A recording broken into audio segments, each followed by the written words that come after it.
Umwainama. Sami Ivaya Yonhope Matsewa, but you can call me JD. And in today's video, I will be addressing a school district in Southeast Texas and their inaccurate portrayals of their Indian mascots, which, quite frankly, are seen today as outdated and prejudiced. Port-Neches Groves Independent School District uses the mascots of Braves and Indians in their schools. Their student band is the Indian Band, because bands of Indians. Their cheer squad as of 1951 has been referred to as Indian Knights, refers to their high school football stadium as the Reservation, and the school newsletter as Indian, as in NDN, Press. Indian Press, really. Now, due to the images of minors, I will not be showing pictures in this video, but you may visit the district website for yourself so you can see how they appropriate native attire, war bonnets, and war paint. The link will be provided in the description below. So the controversy and outright bigotry of their mascot recently gained new attention on social media, which was footage of their Indianites being recorded at Disney World on parade chanting the phrase, "Scalp 'em." They were also performing in attire that was meant to mimic traditional buckskin clothing, as well as performing dance moves in their routine, which mocks cultural ceremonies. Now, in the face of public controversy, the school district continues to decline the opportunities to change their mascot and what they refer to as honored traditions.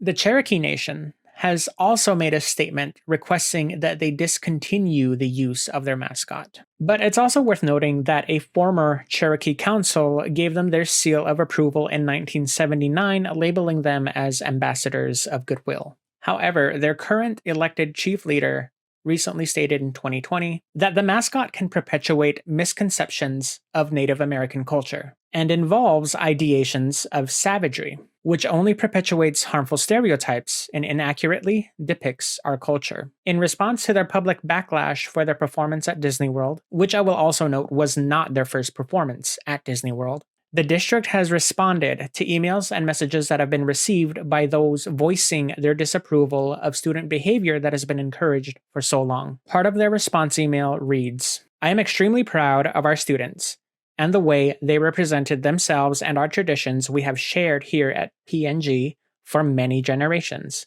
and terribly disheartened by the disrespect for which they were treated at Walt Disney World in Florida. We will continue to live by our values of honor, pride, and tradition, which have paved the way for us to become a highly successful school district in the state of Texas. Although the Cherokee had not resided in the Southeast Texas region, they still felt moved to offer us their seal of approval as ambassadors many decades ago. Recently, people have begun to demand that people change anything that has to do with Native tribes, even when it is honorable. That pressure caused the Cherokee Nation to revoke their seal, which I believe to be dishonorable on their part." End quote. Now, I have not been able to verify who the letter is from. Someone obviously associated with school district leadership.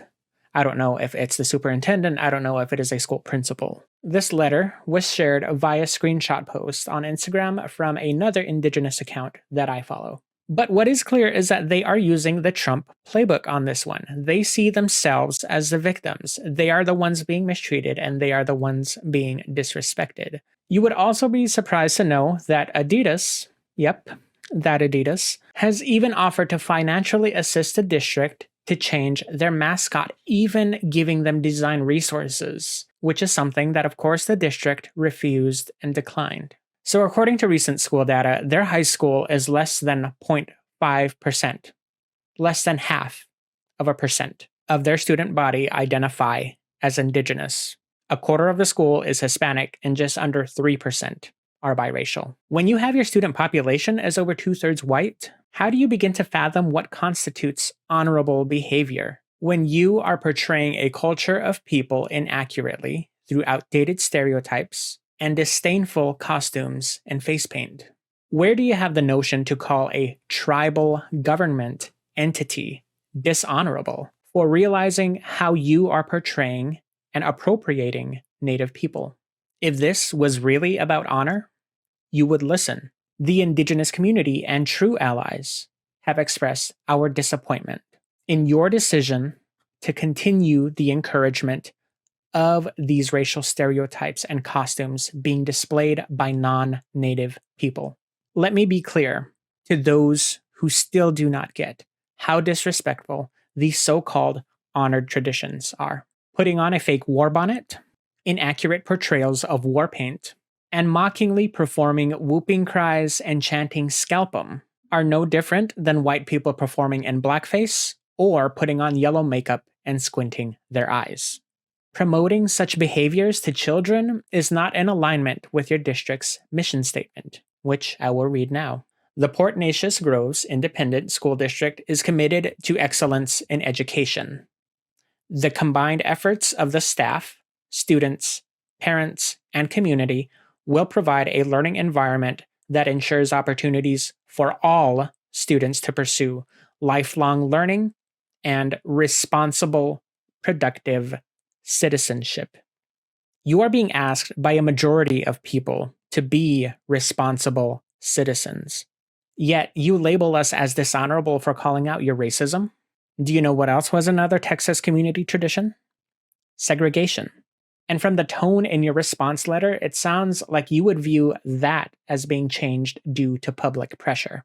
So just know that if you choose to maintain these acts, which you refer to as tradition, the Indigenous community does not recognize your inaccurate portrayals of which you claim to honor us. We see these actions as desecration and your attitude as arrogance. Thank you for watching. In order for change to happen, we all know what we have to do. Visit the links in the description box below, do your own research, do your own community outreach, have your voices heard on this matter.